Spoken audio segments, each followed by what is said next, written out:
Good afternoon. I'm Candy. I'm with the Midwest Genealogy Center, and this is going to be U.S. probate records for genealogy. U.S. probate records, we said U.S. because other places around the world have different laws and they do things differently.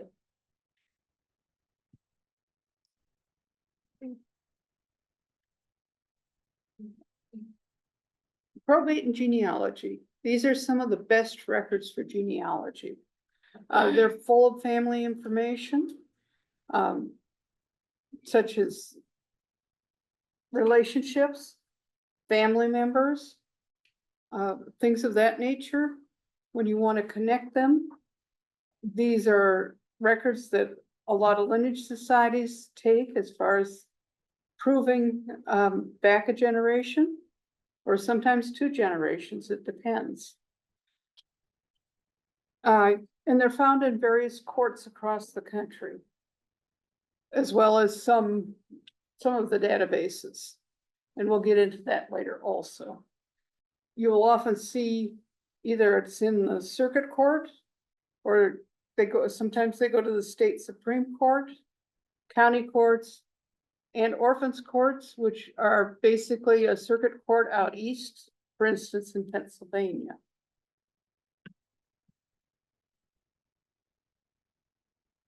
What is probate?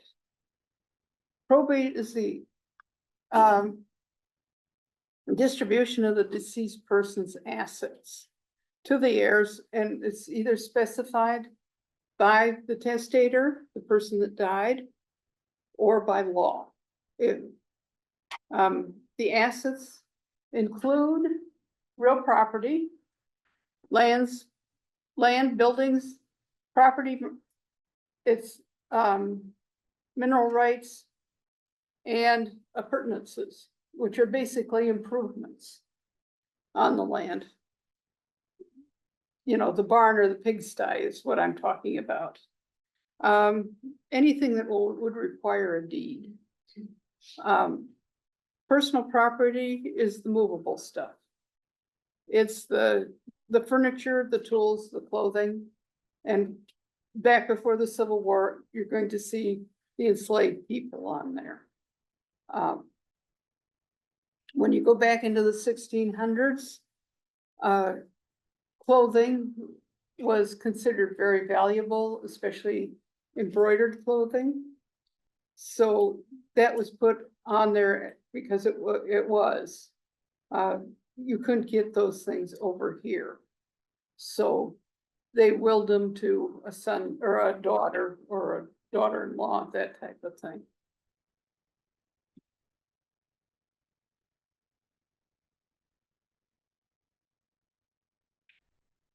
When an ancestor dies, if they have a valid will, they're tested. Wills are generally presented into court as soon as the person dies. There are exceptions. Sometimes it took them 2 or 3 years to get to court, but most of the time they got to court as soon as possible for one thing, to prove the will and make sure it was valid. And for another thing, then they could divide the assets as soon as possible. Otherwise, everybody wanted their share now. The executor or the executrix, which is the female, are generally named in the will. They did not have to accept this responsibility, and if they did not, the court would appoint somebody to be executor, and they would give them letters testamentary. That even appears today, the letters testamentary, and that just makes the whole thing legitimate. The will had to be witnessed by 2 people. Most of the time, they were neighbors or somebody that was not named in the will. But when you're on the western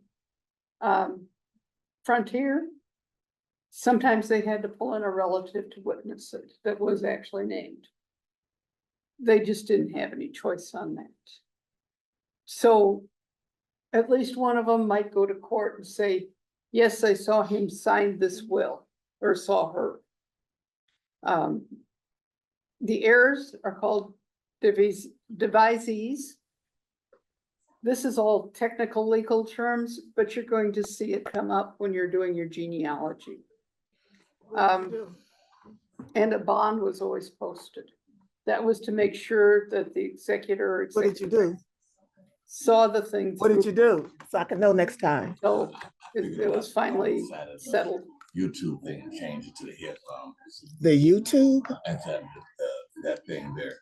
But I don't know if that'll work next time. or This not. will is a valid will. I changed the sound. It went through Jackson County Court. It was for a J.B. Nolan.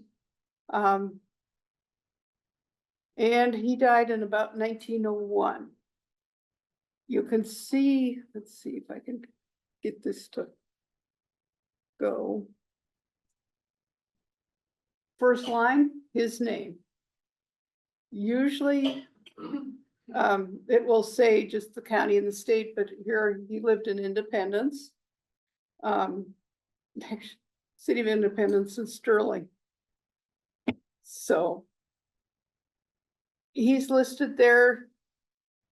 First group is just a description of how he is. He's basically able to make the will.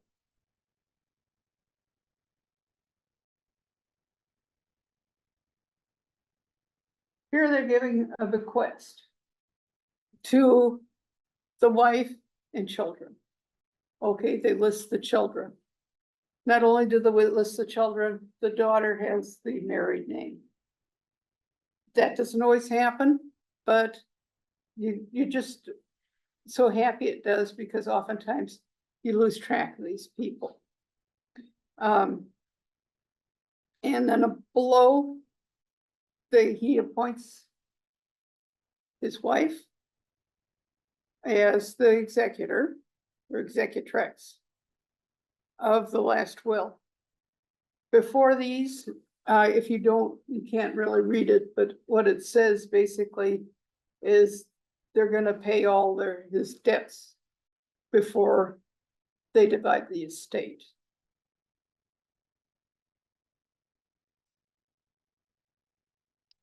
This is the final part.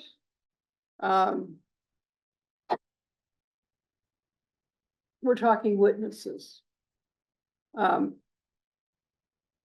they, and they're down here, that they witnessed the signing of the will. If they all live in Independence, this isn't a major thing to get to the courthouse. But sometimes, for one reason or another, if he died, say, out on the farm during growing season, they probably, spend a month doing the agricultural thing before they actually go into court and get the will approved. And that's when we call it a valid will. It means the will has been proved in court. There's different types of wills. What we've been talking about is an attested will. It's been signed by the deceased and by the witnesses. Two uninterested persons. There are also unattested wills, which are sort of okay, and it just depends on the court and who knew the testator as far as whether they're going to approve it or not. Oral or non-competitive will is written usually at a deathbed by a person who's transcribing it all down and signed by two witnesses that are standing there.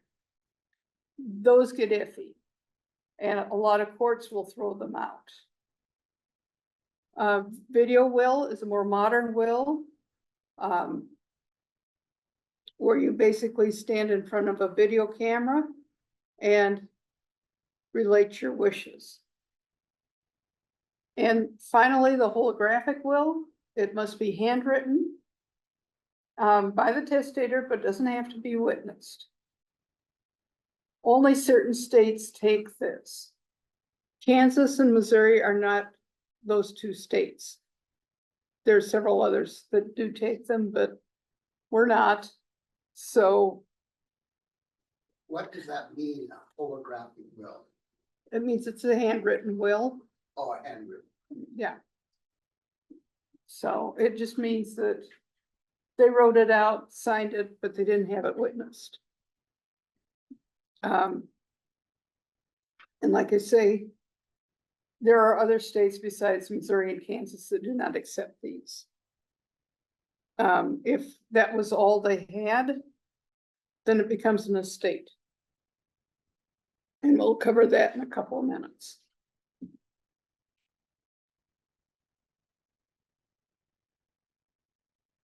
Okay, we have the duties of the executor or the executrix. First of all, they compile a list of assets and debts. If you look at the older compilations of these things, you'd be surprised at how many people loaned money out. And then again, they had debts too. As far as at the grocery store, at you know, the bank, for instance. Then they went out and collected the monies. And then they paid the debts. Basic. And like I say, even today, that's what you do. I have been an executor for one will and an administrator for another. So if you get all that stuff done, you've basically completed the estate. After that, you can distribute the assets.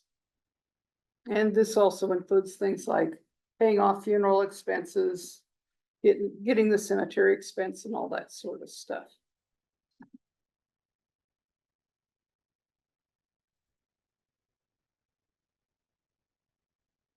Okay.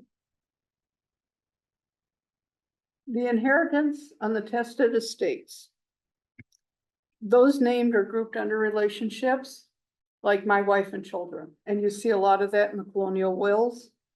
You're sitting there thinking, who are they? But that's all they say. If they have papers, you might be able to figure it out. They will inherit according to the instructions in the will. And some of the family members may have already received their inheritance, so they're not named before the person died. Usually a daughter, if she got a dowry of some sort, she may not be listed in the will. I had a third great grandfather. Not only did he list all the kids, but he said, okay, this one's gotten his portion. He's not to get anything else.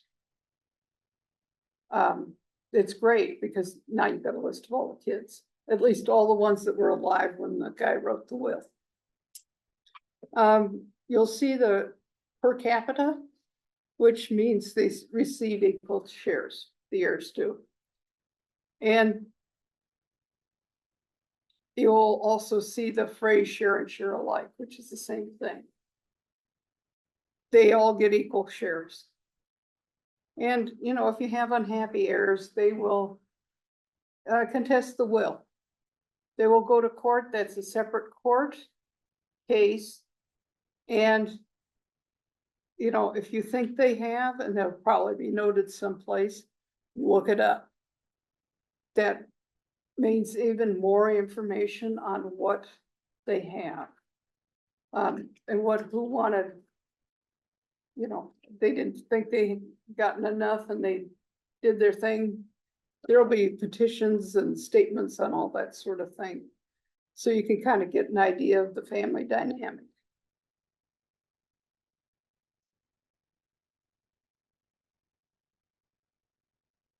Excuse me on that.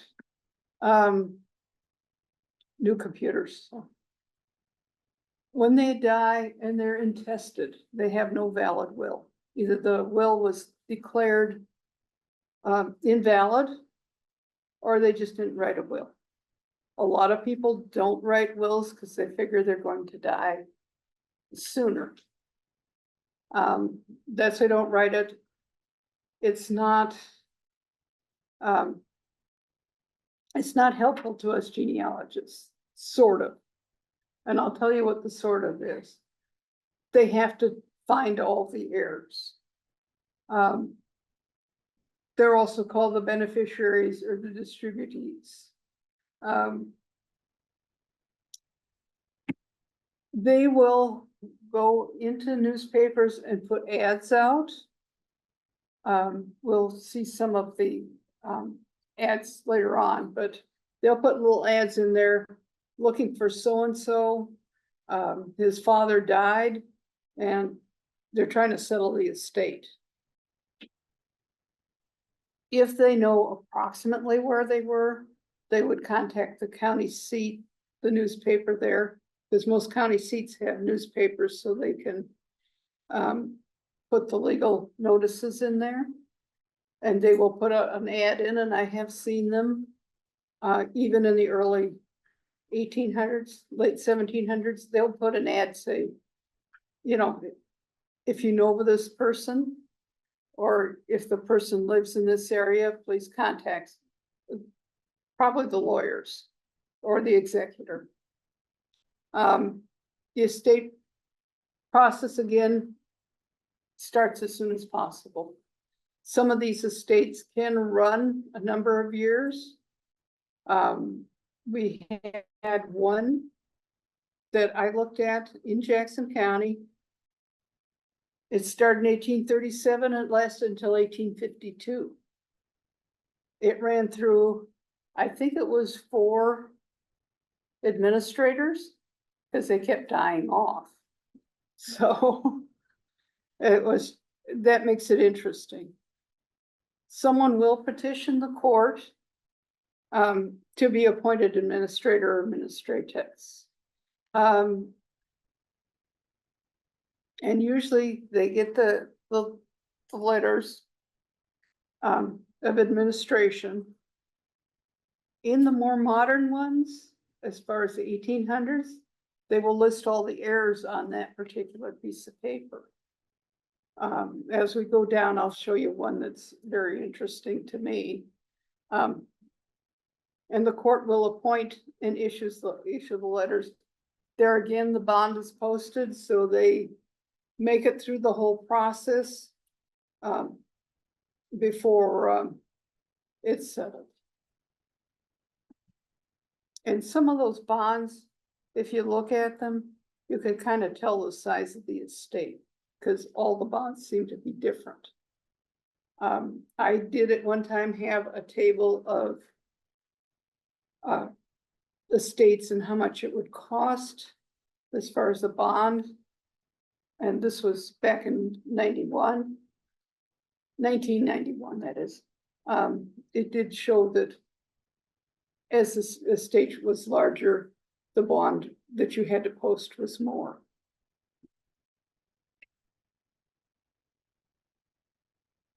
The duties of the administrator or the administratrix are similar to what the executors were. They had to compile that list of assets and debts, collect the money, and pay the debts. The court, now if they had to go in and appraise the estate, the court appointed the appraisers. Usually there's 3 of them to assign values to the items. And then start looking for the list of purchasers. Usually they show relatives as well as the local fan club, which is, if you don't know, is friends, associates, and neighbors. They're all going to come to the auction, maybe pick up something they really wanted at a reasonable price. From there, they distributed the net assets per stirps or stirpies, whichever you want to call it. And a bond, there again, we keep going with the bond, but the bond had to be posted. Occasionally, and I should put this little caveat, if they actually requested in the will that a bond need not be posted, that's the only time there wouldn't be one. Not sure what STRS it means. We're getting there. Okay.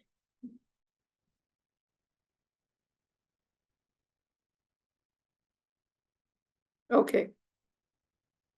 Per STRS. That it means by branch. All heirs, of course, are included. An effort there again is made to, I'm a little ahead of myself, is made to locate any lost heirs. You start out looking at usually heirs are the spouse and or children of the deceased per state laws. Each state is different. For instance, on that one, I know in Texas, it's 50-50. The spouse gets half and the children get half to be divided. Some of them, the spouse just gets everything, and then it's divided after he or she dies. If a person dies unmarried and has no children, then their parents inherit. If their parents are deceased, then that goes to his or her siblings. And I will tell you a story about that. I had a great aunt who died, and she was single all her life, had no children. So when she died, when she was 90, it went to her parents. Well, her parents had been dead for a good 50 years or so.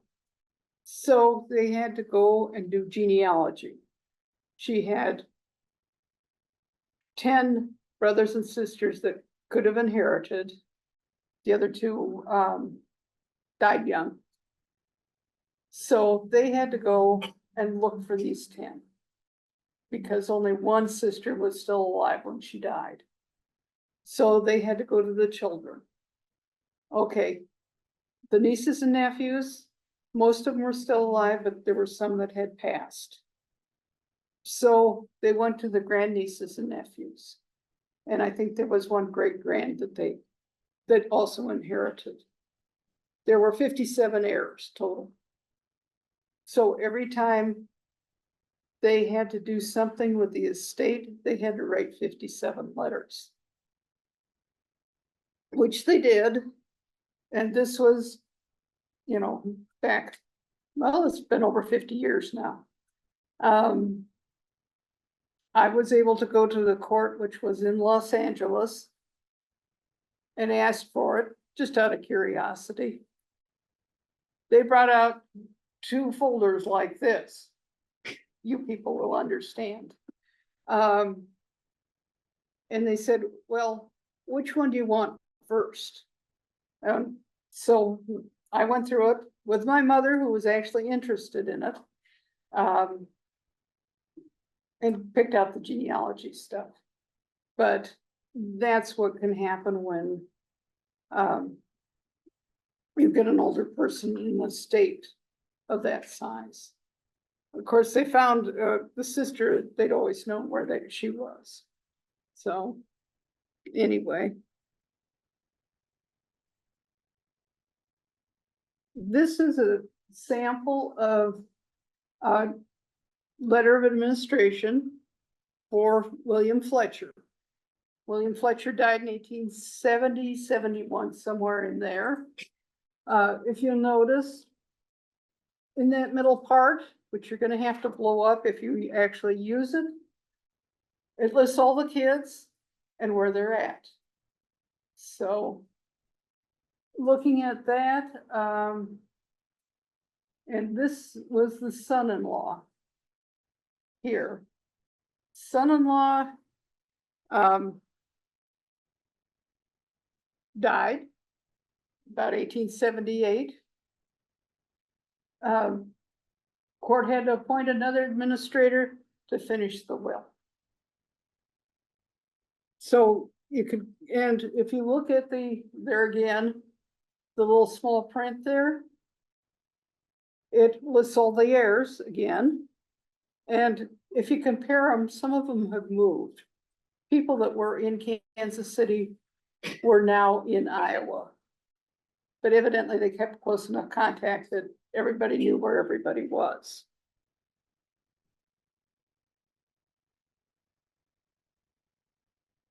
This is a bond. It basically tells how much and that he was going to do whatever needed to be done to settle the estate.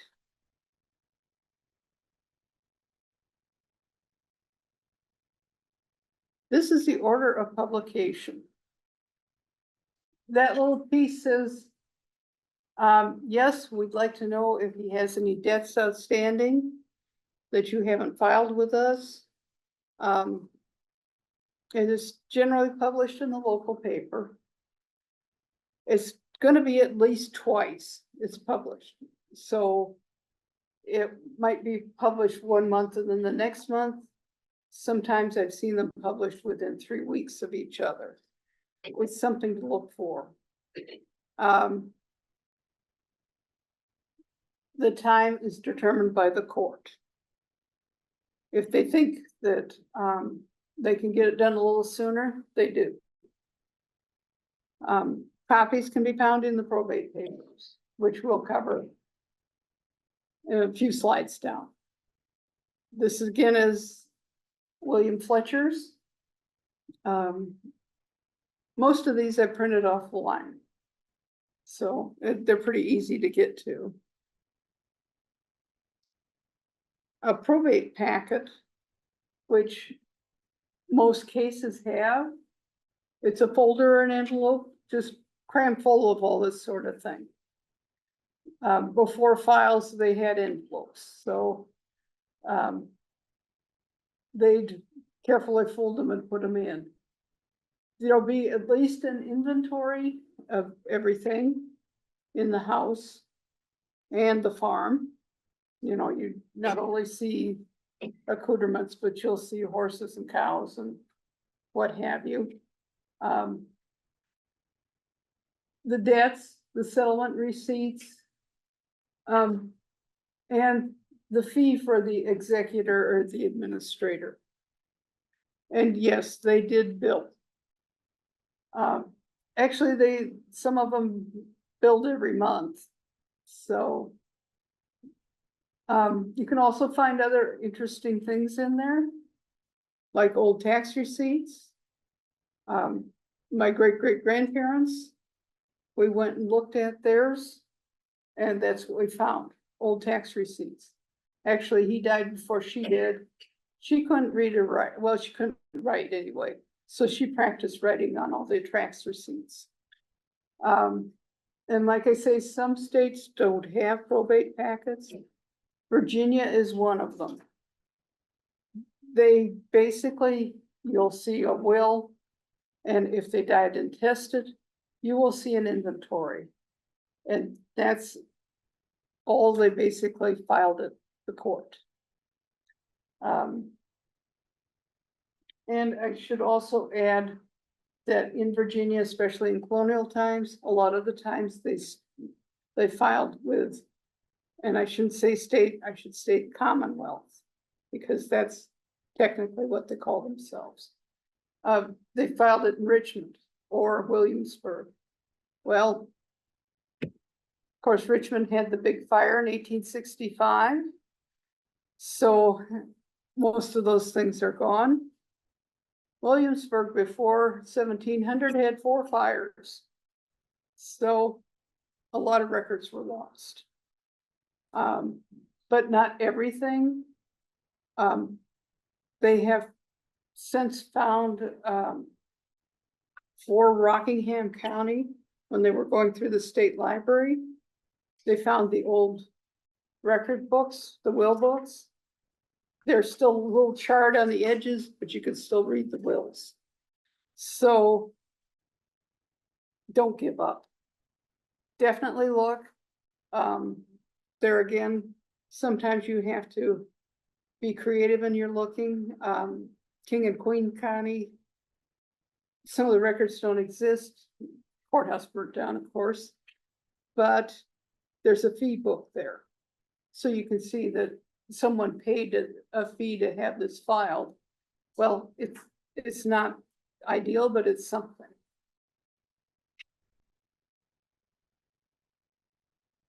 This is the inventory for William Fletcher. As you can see. Actually, it's about the same assets, debts owed and debts that were owed to him.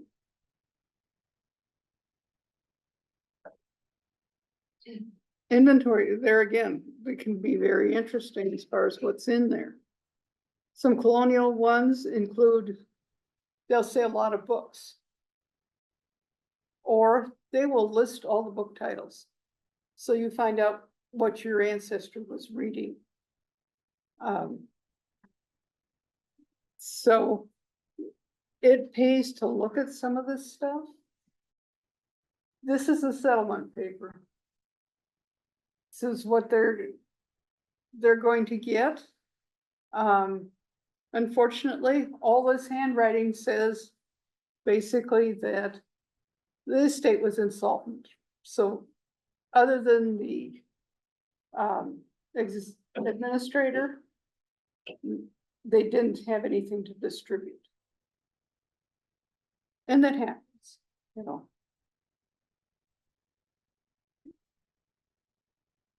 This little piece of paper is from a different estate, it's from the Daniel Young estate. I told you about him. He actually had land right up the road here. He's the one that died in 1837, settled in 1852.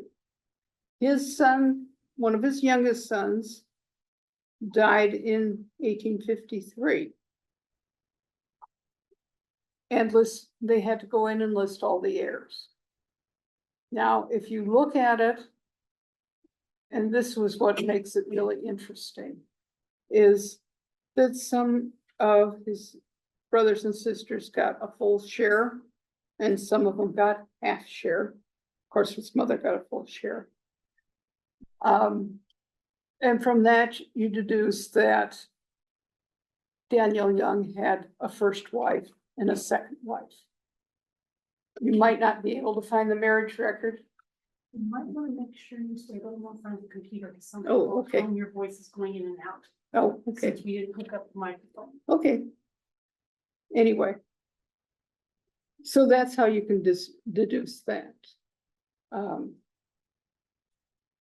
Sorry about that. But settlement papers, there'll be these little scraps of paper until we get into the 20th century. So sometimes you'll have a ton of little scraps that have said, okay, I got this, and they'll be signed.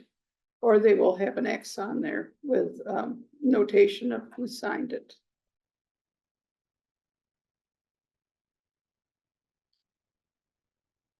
Other record types in probate, loose papers. Basically, it's the unfiled stuff. Probate packets, other receipts that are not associated with probated estates, and they're generally found at the courthouse in a stack in the corner. Had a friend that used to talk about this, said sometimes you'd have to climb over a couple of sets of file cabinets to get that corner. If they have loose papers, I recommend that you use gloves, because they're going to be dirty and have other things in there you don't want to touch. But they've also, you know, the friend that did this mentioned that they were looking for some sort of death record for a lady that died in one of the southern counties here. They didn't find anything, but they did find a receipt that said from the furniture store that said made coffin for this person. And that's how they were able to at least get a close death date. Dockets are basically court calendars. They can also be listed as guardianship dockets, settlement dockets, or term dockets. This is where you can, it's kind of a mini index. You can see where it was actually probated. Minutes record the actions of the court. Did they approve the will? And so on. The general index is by number. And we'll go over that a little bit with Jackson County at the end. But you have to know the number to go in and use the general index. Alphabetical index is by the deceased last name. Once you see that, you can find the number. And you can also check and see if there's any other names in there that possibly are relatives. That's how I found Daniel Young's son. I was just looking in there and he popped up. So anyway, dower rights. Now this is interesting. It entitled to a portion of the estate for the widow. It varied from state to state, but it was usually a third of the estate. It was used by the widow to support herself and her children during her lifetime or until she remarried. A yearly allowance was given until while the estate was being settled. And also, and this actually happened, I actually read this in Pennsylvania. Someone tried to get dower rights out of an insolvent estate. That does not happen. If the money isn't there, there's no dower rights. In Missouri, we had dower rights until 1955, and then they abolished them. A widower's dower rights is called courtesy, and you need to look until 2017 before they abolished that. But it was basically if his wife had an estate, say from her father, then he would get dower rights on that.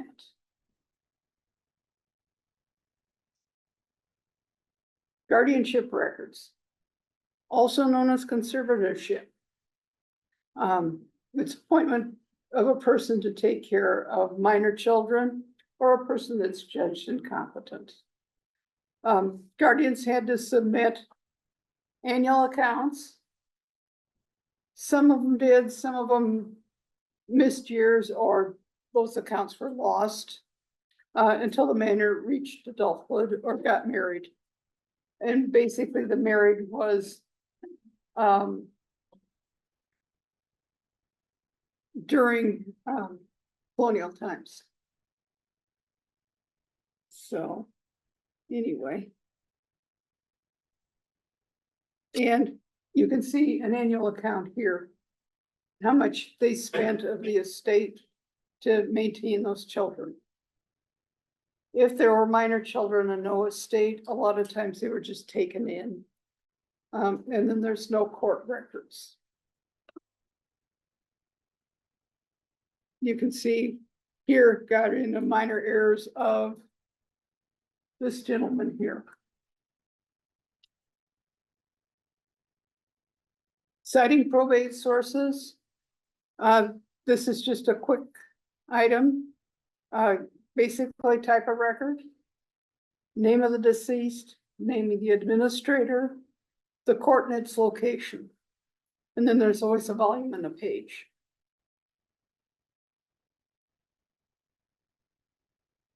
There are 2 legal dictionaries. If you have problems with words, these are both online. You can pop in there. Black's is there. It started in 1890. It was published by West Publishing Company. And then Bouvier's Law Dictionary, 1856. That one's online too. It's just a matter of going in, picking out a letter, and then kind of going through their list. Some things that were defined back then as something are defined differently now. So it always pays to look if you're not sure. The additional records, probate is online. Somewhat, Ancestry, Heritage Quest, and Family Search all have collections online. Some of them are more extensive than others. Usually they don't have the probate packets online, but Family Search does for Jackson County, at least the older ones. You can see administrative papers, inventories, and indexes.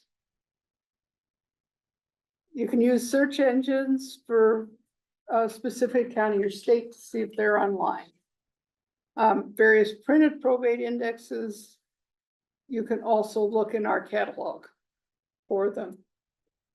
We won't have the probate records per se here unless we have them on microfilm.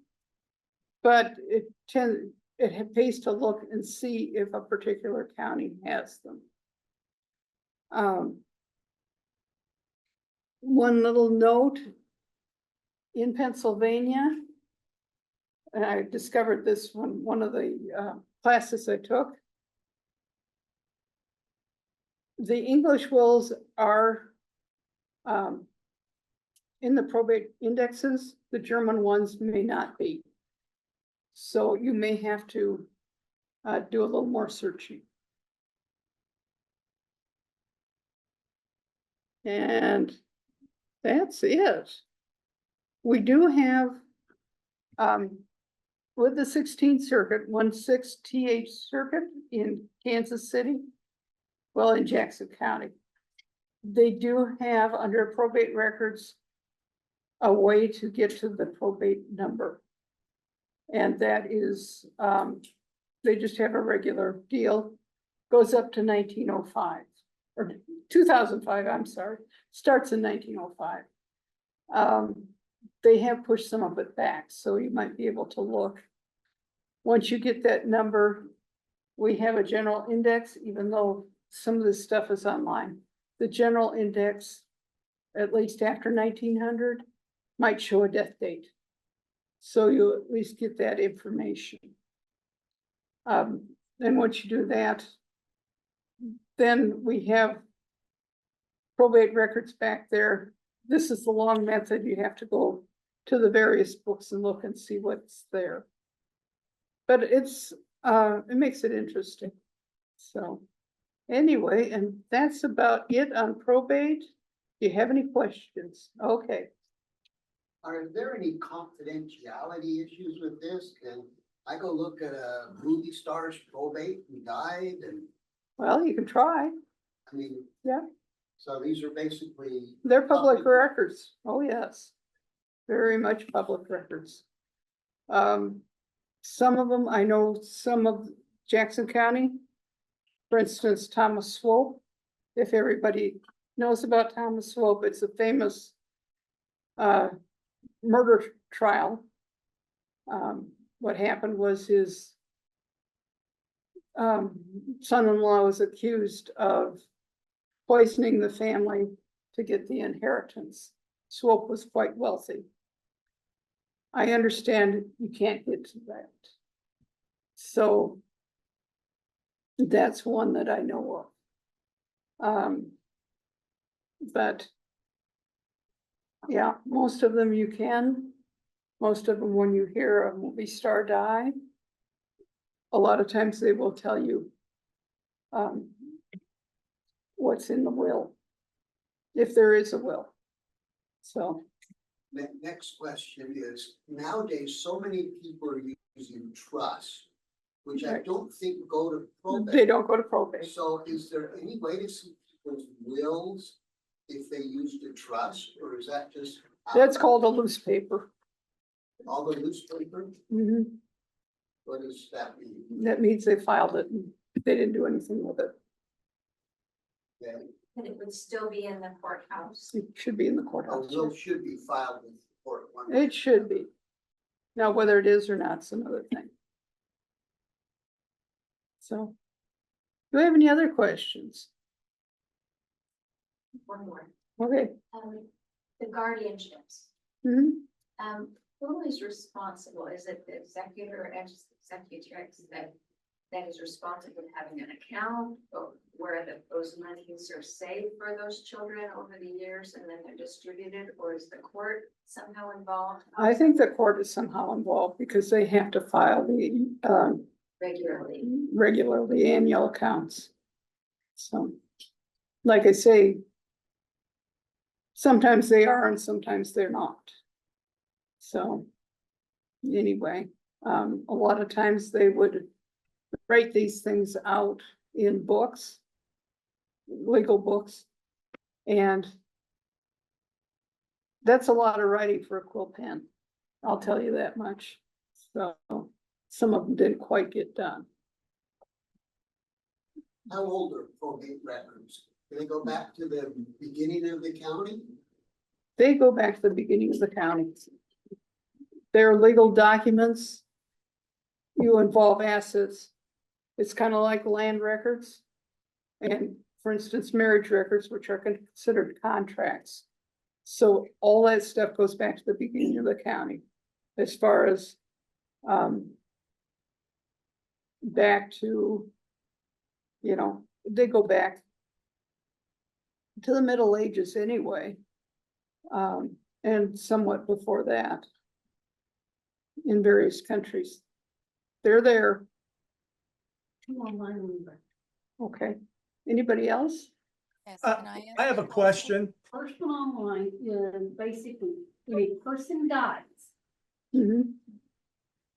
will there always be a record with or without a will? Not necessarily. Death records basically started in 1910, 1911. What they were for was health reasons, actually. They wanted to know how many people died of what. Probate is only there if there are assets in the estate. Say if they just had cash money, they probably didn't go through court if the heirs all agreed. They just divided it up and paid the bills and that was it.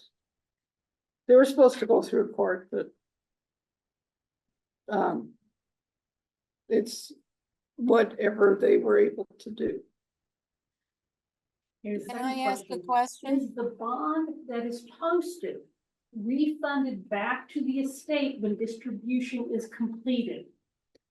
It would be refunded back to the surety. The person that put up the bond. So a lot of times, say I was the administrator, but I went to, say, the bank and got the bond. That money would be sent back to the bank. Is a will Okay. always included the full will in probate? That's it online. Okay, anybody else? Yes, is the full will. Thank you for always coming. We enjoyed having you. And if you have any other questions, you can email us at the MGC@mymcpl.org.